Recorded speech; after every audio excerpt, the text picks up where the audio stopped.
मित्रांनो, तुमचं पुन्हा एकदा GB स्टोरी टेलर या यूट्यूब चॅनलवर स्वागत आहे। आजच्या आपल्या गोष्टीचं नाव आहे पवना लेकचा बंगलो। लेखक संतोष दिवाडकर। पण गोष्ट सुरू करण्याआधी जर कोणी या चॅनलवर पहिल्यांदाच आलेले असाल तर त्यांनी ह्या चॅनलला सबस्क्राईब करायला विसरू नका। चला तर मग अजिबात वेळ न घालवता गोष्टीला सुरुवात करूया।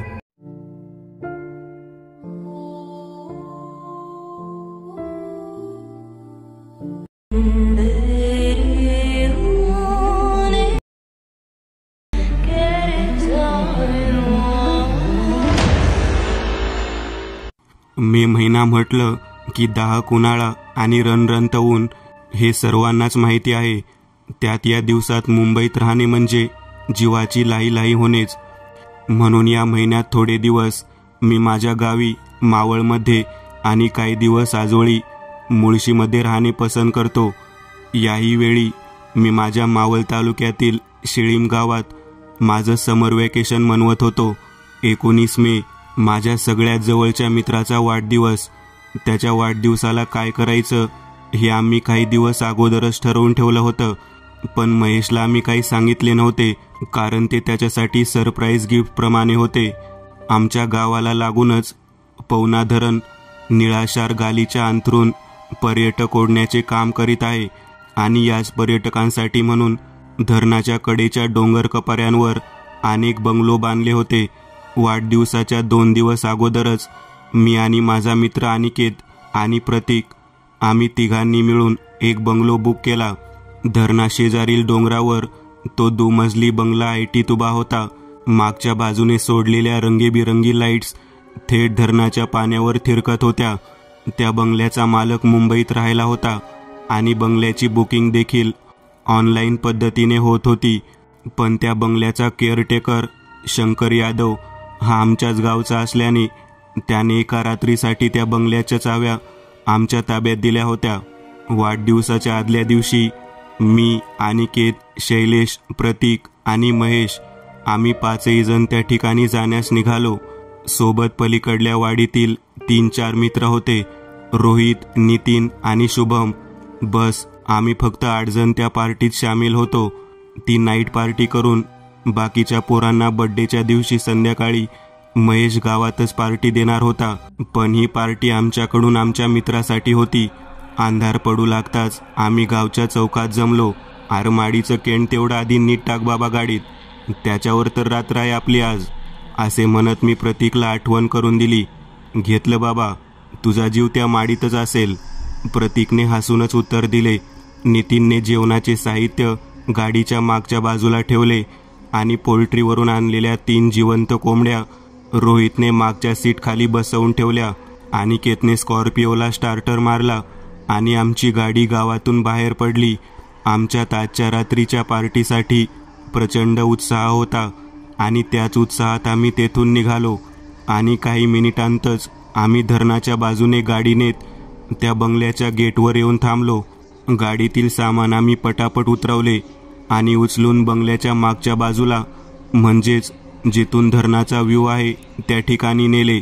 शंकर भाऊने आम्हाला किचनचा वापर न करण्यास सांगितले होते, म्हणून आम्ही स्वयंपाक करण्याचे सामान घरूनच आणले होते आणि स्वयंपाकासाठी बंगल्याच्या मागची जागा निवडली। पालापाचोळा झाडून आधी जागा स्वच्छ केली। तिथेच आम्ही 3 दगडी रचून चूल बनवली।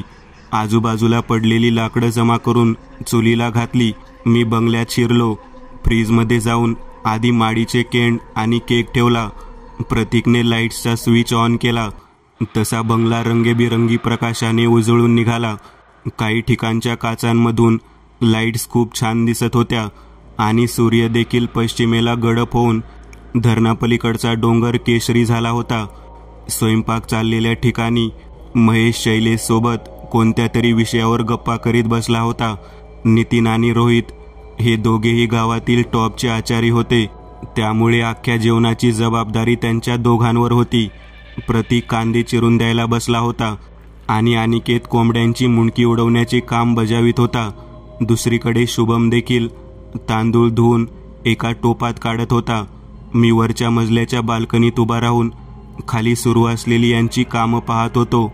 शिवाय माझी दुसरी नजर समोर दिसणाऱ्या पवना धरणाच्या आतांग जलाशयावरून फिरत होती आणि मध्येच मला त्या लाईट्स आठवल्या, ज्या धरणाच्या पाण्यात जाऊन पाण्याला रंग भरत होत्या. आणि तो स्विच शोधून मी सुरू केला. लाईट सुरू होताच सर्वांचं लक्ष पाण्याच्या दिशेला गेलं आणि दुसरी नजर त्यांची माझ्यावर पडली. अरे सँडी तर सगळी कामं करतोय, तू काय करतोय वर तिकडं? इकडं खाली ये. अनिकेतने मला आवाज दिला. तसा मी बाल्कनीतून आत खोलीत शिरलो आणि समोरच्या बाजूने बाहेर पडत पायऱ्या उतरून खाली आलो आणि बंगल्याच्या मागच्या बाजूला आलो. महेश सोडून आम्ही सगळे काम करीत होतो. अधूनमधून महेश देखील बारीक सारीक काम करीत होता. आणि पाहता पाहता आमचा स्वयंपाक झाला. चला इथलं काम झालंय, आता आपण वरती जाऊया बाल्कनीत, असे म्हणत फडके धरून प्रतीकने बिर्याणीचा टोप उचलला आणि आम्ही सर्वे बंगल्यात शिरायला निघालो. शैलेश आणि शुभमने कचरा आवरून बाकीचे उरलेले न लागणारे सामान गाडीत नेऊन ठेवले. आता आम्ही सर्वजण बाल्कनीत जमलो होतो. रात्रीचे 9 वाजले होते. अंधार तर होताच, पण पौर्णिमेच्या चांदण्यात समोरील धरण आणखीनच सुंदर दिसत होते. धरणाकडून येणारी थंडगार वाऱ्याची झुळूक आमचे केस अलगद उडवून जात होती. अनिकेतने बंगल्यातील म्युझिक ऑन केल्याने वातावरण आणखीनच मोहित झाले होते. त्या काचेच्या बाल्कनीत एक टेबल होता. त्या टेबल भोवती खुर्च्या मांडल्या होत्या आणि आम्ही गप्पा मारीत तिथे बसलो होतो. सँडी जा की माडी घेऊन ये फ्रीजमधून, आता करू कार्यक्रम सुरू. प्रतीकने मला माडी आणायला सांगितली. महेश चल आपण खाली जाऊन माडी आणू. मी महेशला घेऊन खाली आलो. फ्रीज उचकटून त्यातला माडीचा कॅन घेतला. संतोष भाऊ, काय पहिलेसारखा बोलत नाही राव तू माझ्याशी? महेशने एकांत पाहत मला मनातला प्रश्न केला. त्याचा प्रश्न ऐकून मी काही वेळ थांबलो आणि हातातला कॅन खाली ठेवला. महेश, तू मला लहान भावासारखा आहेस आणि मी तुला त्याच नजरेतून पाहतो. तुझ्याबद्दल माझ्या मनात खूप आपुलकी आहे, जी मी शब्दात नाही सांगू शकत. तुझ्याशी बोलणे टाकून दिले होते, पण तरी माझं मन मला खात होतं. मला तुझ्याशिवाय राहवत नव्हतं, पण तरीही मी तुझ्याशी बोलणे टाळत होतो. मी त्याच्या खांद्यावर हात ठेवून त्याला समजावले, पण का? तू का बोलत नव्हतास माझ्याशी? माझी नेमकी काय चुकी झाली ते आधी सांग. त्याने पुन्हा मला प्रश्न केला. माई, मी आधीच म्हटलं, तू माझ्या लहान भावासारखा आहेस. त्यामुळे तू माझ्याशी कधी कधी जे वागतोस ना, ते मला बिलकुल आवडत नाही. म्हणजे कसं की तुला मला कधी कधी बोलताना लय भाव लावावा लागतो. तू माझ्याशी बोलणं मध्येच बंद करतो आणि गेले काही दिवस छोटे छोटे आर्ग्युमेंट तू माझ्याशी करत होतास, जे मला नाही आवडत. म्हणून मी तुझ्यावर नाराज होतो. नाराजी आणि राग या दोन्ही गोष्टी वेगळ्या आहेत. राग आपण परक्यावर धरतो आणि नाराज आपल्या माणसावर होतो. मी त्याला समजावून आलिंगन दिले. मला जे वाटत होतं तेच बोललास तू, असे म्हणत त्यानेही मला मैत्रीपूर्ण मिठी मारली. त्या मिठीत आमच्यातला दुरावा दुरावला गेला आणि अचानक आम्हाला मागून कुजबूज झाल्याचा आवाज आला. काय रे? मिठी सोडत मी मागे पाहिले. कोण आहे तिकडे? महेशने देखील खोलीत आवाज दिला. ये बरं पुढे जरा. महेशला घेऊन मी एका खोलीच्या दिशेने निघालो. खोलीचे दार बंदच होते. मी पुढे आणि माझ्या मागे महेश होता. मी महेशकडे पाहिले. तोही जरासा कावरा बावरा झालता. दारात येताच आतला आवाज आणखी जोरात यायला लागला. डेअरिंग करून मी कडी उचकटली आणि हळुवारपणे दार आत ढकलले. दार उघडताच अंधाऱ्या खोलीतून भस्कन एक मांजर उडी मारून बाहेर आले. त्या आईची मांजर अडकून बसली होती वाटतात. महेशने मोकळा श्वास घेत दम टाकला. तरी म्हणलं, आतून कोण खुडबुड करते? मला वाटते शंकर भाऊने दरवाजा लावल्याने ते आत कोंडला असावं. मी असे म्हणत परत दार ओढून घेतले. इतक्यात पाठीमागून महेशच्या खांद्यावर एक हात पडला आणि हात पडताच महेश बिचकला. त्याच्या आवाजाने मीही बिचकलो. चायला शैल्या तू होय? महेशने शैलेशला विचारले. तुम्हाला यायला उशीर झाला. म्हणलं ही माडी आणायला गेल्यात की बनवायला बघावं. चला वर, बाकीची वाट बघत्यात, असे म्हणत शैलेश आम्हाला घेऊन तिथून निघाला. बाल्कनीमध्ये मस्त मैफिल जमली आणि कॅनमधली माडी प्रत्येकाच्या ग्लासात आली. चिअर्स. म्हणत पार्टीला सुरुवात झाली. बराच वेळ आमच्या गप्पांचा ओघ सुरू होता. माडी कमी होत होती आणि आमची नशा वाढत चालली होती. आम्ही माडी प्यायचो आणि म्युझिकवर नाचायचो. असे करता करता रात्रीचे 12 वाजले. मी आणि शैलेश पुन्हा खाली गेलो आणि केक घेऊन वर आलो. बरोबर 12 वाजता महेशने बर्थडे केक कापला.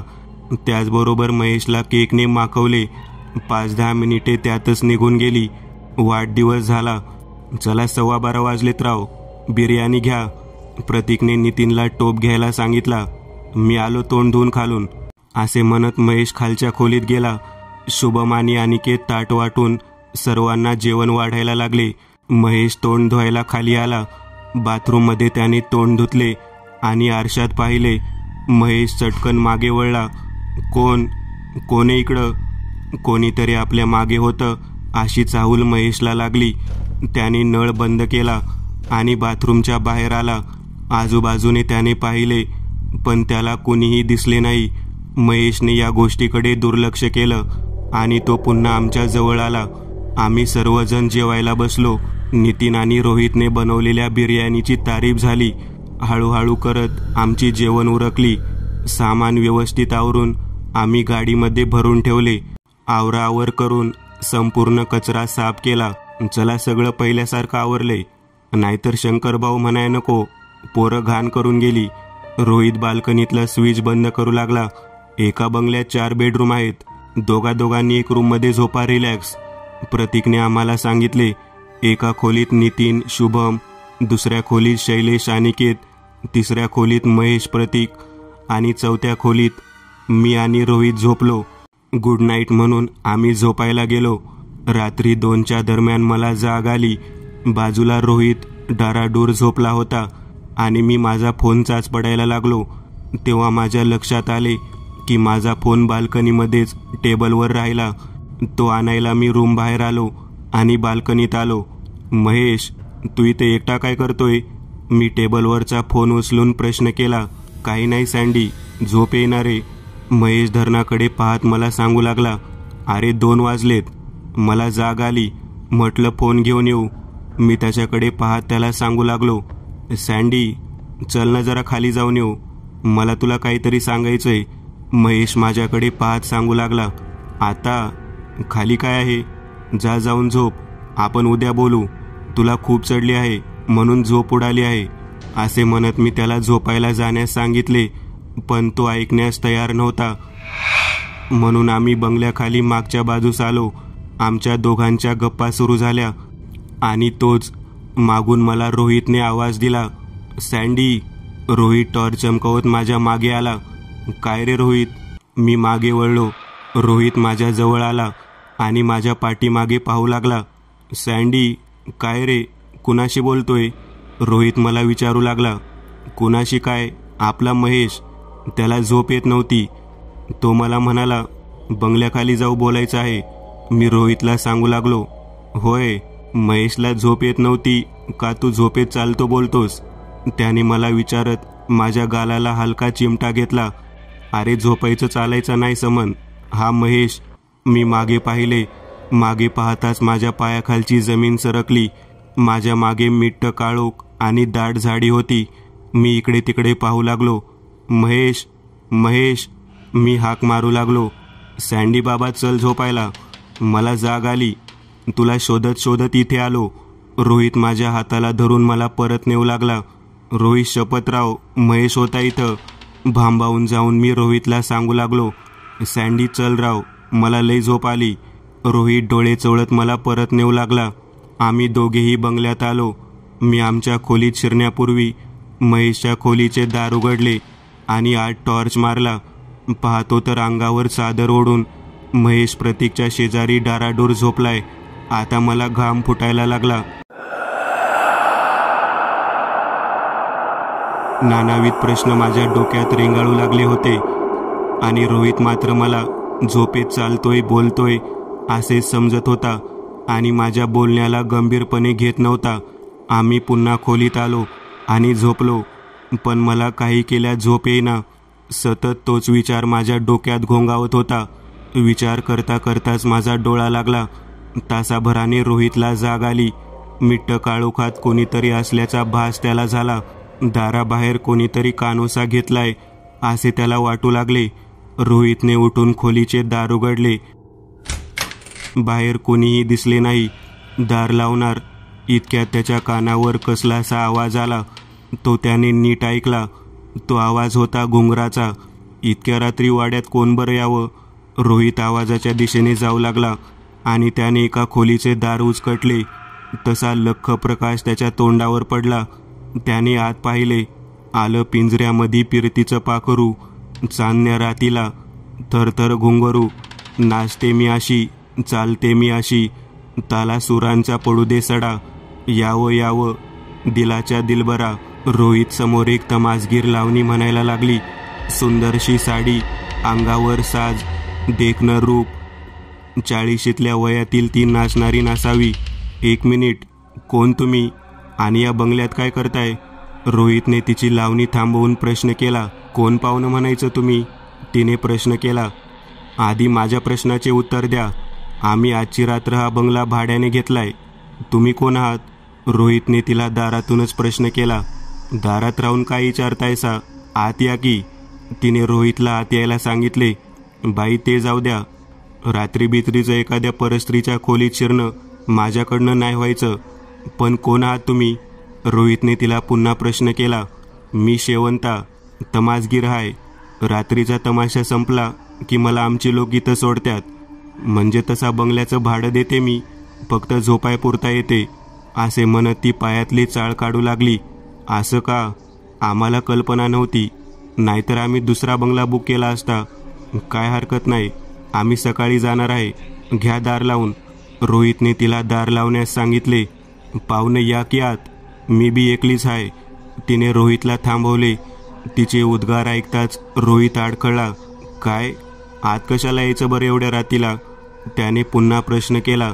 या बया, शेवंताच्या खोलीत रात्रीचं थांबाया नशीब असावं लागतं म्हणतात. या तुम्ही. या कानाची खबर त्या कानाला व्हायची नाही. या दार ओढून. असे म्हणत शेवंता पलंगावर बसली आणि पदर खाली सोडला. रोहितने पटकन मान वळवली. बाई, तुम्ही दार लावून झोपा. माझ्यापेक्षा दुप्पट वयाच्या आहेत तुम्ही, याचे भान ठेवा. रोहितने तिला नकारात्मक उत्तर दिले. या बया, वय कशाला बघायचं त्यात? सरळ भिडायचं की. असे म्हणत ती हसायला लागली. ओ बाई, तोंड आवरा आणि झोपा. मी काय खोलीत पाय ठेवायचो नाही. असे म्हणत रोहितने मान वळवली. रोहितची मान वळताच पाठीमागून जोरात किंकाळी निघाली. रोहितने मागे वळून पाहिले आणि तो जागेवरच कोलमडून पडला. एवढा वेळ आपल्यासोबत बोलणाऱ्या तमासगीरने अकराळ विक्राळ रूप धारण केले होते. लांब सडक केस, पांढरी रक्तरंजित साडी आणि तिचा तो विद्रूप झालेला चेहरा पाहून रोहितला घाम फुटू लागला. तो तिथेच ओरडायला लागला. त्याच्या आवाजाने आम्ही खडबडून जागे झालो आणि त्याला बघायला बाहेर पडलो. हरामखोर पुरुषाची जात, केव्हापासून आत बोलावते आला नाहीस? असे म्हणत ती त्याचे पाय ओढायला लागली. रोहित जीवाच्या आकंताने ओरडू लागला आणि आम्ही त्या ठिकाणी पोहोचलो. रोहित, काय झालं? इथे काय करतोय? ओरडला कशाला? काय होतंय तुला? नितीनने खाली पडलेल्या रोहितची विचारपूस केली. अरे, इथून चला, नाहीतर आपलं काही खरं नाही. रोहित आम्हाला निघायला सांगत होता. शांत हो, शांत हो. अरे, रात्र आहे खूप. सकाळ झाली की जायचं आहे आपल्याला. असे म्हणत प्रतीक त्याला समजावून पाहत होता. पण रोहित काही केले ऐकत नव्हता. शेवटी त्याला दोघं तिघांनी समजावून खोलीत आणले आणि तो झोपेपर्यंत बाकीची पोरं देखील शांतपणे झोपी गेली. शैलेशला झोप येत नव्हती. तो रोहितच्या बाबतीत विचार करतच होता. म्हणून त्याने त्या जागी जायचे ठरवले. अंधाऱ्या रात्रीतच शैलेश उठला आणि त्या खोलीकडे चालत निघाला. हळूहळू पाय टाकत तो पुढे जाऊ लागला आणि तो त्या खोलीच्या दाराबाहेर आला. त्याने हळुवारपणे त्या खोलीचा दरवाजा उघडला आणि मोबाईलने आत टॉर्च मारला. त्या खोलीत काहीही दिसले नाही. शैलेशला देखील घाम फुटला होता. कोण नाही आत? उगीच हा घाबरला. असे म्हणत त्याने दार पुन्हा ओढले आणि तो परत जायला मागे वळला. तोच ती बाई त्याच्या पुढ्यात उभी होती.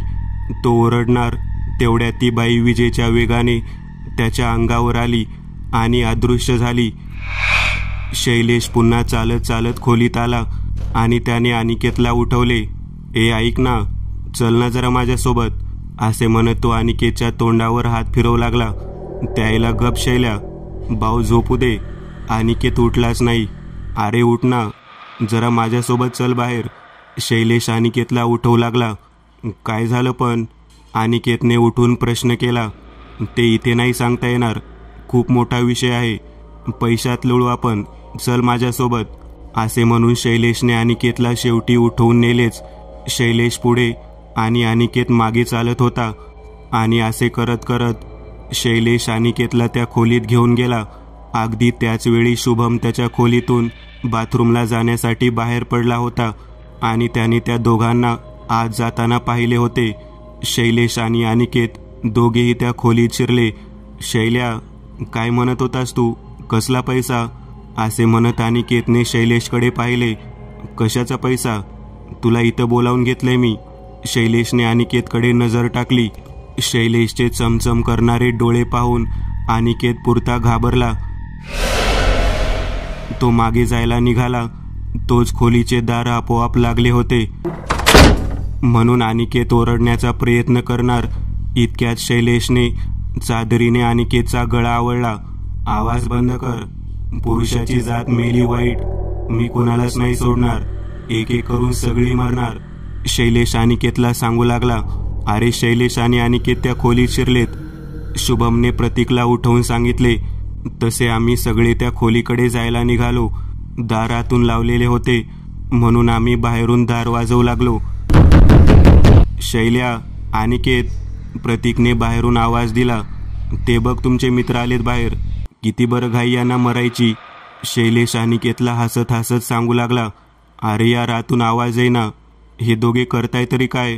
मी प्रतीककडे पाहत बोलू लागलो. इतक्यात मागून रोहित आणि नितीन आले. अरे याच खोलीत आहे ती बाई, तिनेच नेला या दोघांना आत. रोहित पुन्हा ओरडून सांगू लागला. काहीतरी विषय आहे, तोंड धुवायला मी इकडे आलतो तेव्हा कुणीतरी या खोलीत शिरल्याचे जाणवले मला. तेव्हा पण मला या खोलीत जावेसे वाटत होते, पण मी गेलो नाही. म्हणजे नक्कीच काहीतरी भानगड आहे. प्रतीक, तू दरवाजा तोड पटकन. महेशने देखील दुजोरा दिला आणि त्याचबरोबर आम्ही जोरजोरात दार आत ढकलायला लागलो. काही क्षणातच आम्ही दरवाजा आत ढकलला. आतली कडी तुटली आणि दरवाजा उघडला. आम्ही खोलीत शिरलो. पाहतो तर पलंगावर अनिकेत झोपलाय आणि शैलेश त्याच्या उरावर बसून चादरीने गळा आवळतोय. आम्ही पटकन शैलेशला धरले आणि वेगळे करायला लागलो. तसा शैल्या किंकाळ्या ठोकायला लागला. अनिकेतचे डोळे मिटलेले होते. तो निपचित पडला होता. अनिकेत, अनिकेत, काय झालं तुला? उठ, असे म्हणत महेश त्याला उठवू लागला. थोड्याच वेळात अनिकेत शुद्धीवर आला आणि खोकायला लागला. त्याचबरोबर शैलेश देखील भानावर आला. आम्ही सगळे लगोलग तिथून निघालो आणि धावत पळत बंगल्याबाहेर आलो. प्रतीकने पटकन गाडी काढली आणि आम्ही पटापट गाडीत बसलो. गाडी सुरू केली आणि बंगल्याच्या गेटवर आलो. नितीन, गेट खोल. प्रतीकने गेट खोलण्यास सांगितले. नितीन गाडीतून उतरला आणि गेट खोलण्यास पुढे गेला. तोच एक भले मोठे झाड कोसळले आणि थेट गेट आणि गाडीच्या मधोमध पडले. आमची प्रचंड घाबरट उडाली. ओ शट, हे काय झालं? मी वैतागून उद्गार काढले. आता गाडी काढता येणार नाही. एक काम करा, उतरा आणि पटापट गेट उचकटून इथून आधी बाहेर पडा, असे म्हणत प्रतीक आधी बाहेर पडला. नितीन गेट खोलण्यासाठी झाडापलीकडे जाणार. तोच गरगर फिरत काहीतरी त्याच्या जवळ आले. त्याने नजर फिरवली. तोच ती बाई त्याला दिसली. बाई दिसताच तो जोरात ओरडला आणि मागे पळत सुटला. त्याला पाहून आम्ही सगळे पुन्हा बंगल्याच्या दिशेने धावत सुटलो. अंधारात वाट मिळेल तिकडे धावू लागलो आणि आम्ही सगळे विभागलो गेलो. माझ्यासोबत महेश होता आणि धावत पळत वरच्या बाल्कनीत आलो होतो आणि तितक्यात संपूर्ण बंगल्याची लाईट गेली आणि सगळीकडे काळोख पसरला. आमचे फोन देखील आपोआप बंद झाले होते. इतक्यात आमच्या पाठीमागून कसलासा आवाज झाला म्हणून आम्ही मागे वळलो. तोच शैलेश सुरा घेऊन आमच्यावर धावून आला त्याने केलेला वार महेशच्या खांद्यावर बसला. शैलेश त्याच्या मागे धावला. तोच महेशने घाबरून बाल्कनीतून खाली उडी टाकली. शैलेशने माझ्याकडे नजर फिरवली आणि तो माझ्या दिशेने धावू लागला. काय करावे मला सुचेना, म्हणून मी प्रतिकार करण्याच्या हेतूने शैलेशचा एक वार हुकवला. तसा तो जरासा झुकला. त्याचबरोबर मी एक जोराचा गचका त्याच्या हाताला दिला आणि त्याचा सुरा निसटून बाल्कनी खाली पडला. सुरा पडताच त्याने कोपऱ्यात असलेला एक रॉड उचलला आणि माझ्यावर भिरकावला. मी बाजूला झालो आणि तोही वार चुकवून टेबलावर बसला. तसा काचांच्या ठिकऱ्या उडून आवाज झाला. बाकीची पोरं आवाजाच्या दिशेने वर आली आणि पाठीमागून त्यांनी शैलेशला धरले. एकाने त्याच्या हातातला रॉड धरून फेकला आणि त्याला धरून खाली आणले आणि तसेच बंगल्याच्या मागच्या बाजूने आम्ही त्याला ओढत नेले. बंगल्याच्या बाहेर पडताच तो शुद्धीवर आला आणि आम्ही चालत चालत घरी आलो. सकाळ होताच शंकर भाऊंचे घर गाठले आणि त्याला घडला प्रकार सांगितला. मी त्या बंगल्याचा केअरटेकर आहे. तसं तर तुम्ही जायच्या 4-5 दिवस आधीच तो बंगला स्वच्छ करून घेतला होता. नाहीतर गेली 6 महिने तिथे कोणी राहिलंही नव्हतं, कारण हाच प्रकार सारखा घडत होता. आणि 6 महिन्यांपूर्वी पिकनिकला आलेली 4ही पोरं मारली गेली तिथे, शंकर भाऊ सांगत होता. पण कोणी मारली शंकर भाऊ? मी प्रश्न केला. कोणी म्हणजे तमासगीरबाईचं भूत आहे त्या बंगल्यात. त्या बंगल्याच्या मालकानी त्या बाईला तिथे बोलावून तिच्यावर अत्याचार केला आणि तिला खोलीतच मारून टाकले. तेव्हापासून त्या बंगल्यात तिचा आत्मा भटकत आहे, असे म्हणत शंकर थांबला आणि पुढे जास्त काही चर्चा होऊ न देता आमची गाडी आणायला निघून गेला. आम्ही देखील वाचलो म्हणून सुटकेचा निश्वास सोडला. पण त्या बाईच्या खुनाची भानगड नक्की काय आहे हा प्रश्न आजही आम्हाला अगदी तसाच पडून आहे. मित्रांनो, आज पुरतं एवढंच.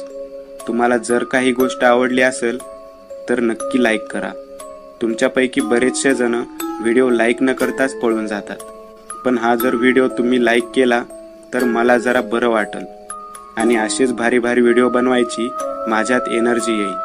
त्यामुळे नक्की लाईक करा. आणि अजूनही कोणी या चॅनलला सबस्क्राईब केलेलं नसाल तर लगेच सबस्क्राईब करून टाका. आणि बाजूची घंटी ती मात्र दाबायला विसरू नका. देवाची घंटी आहे ती. चला तर मग पुन्हा भेटूया अशीच एक आगळी वेगळी गोष्ट घेऊन पुढच्या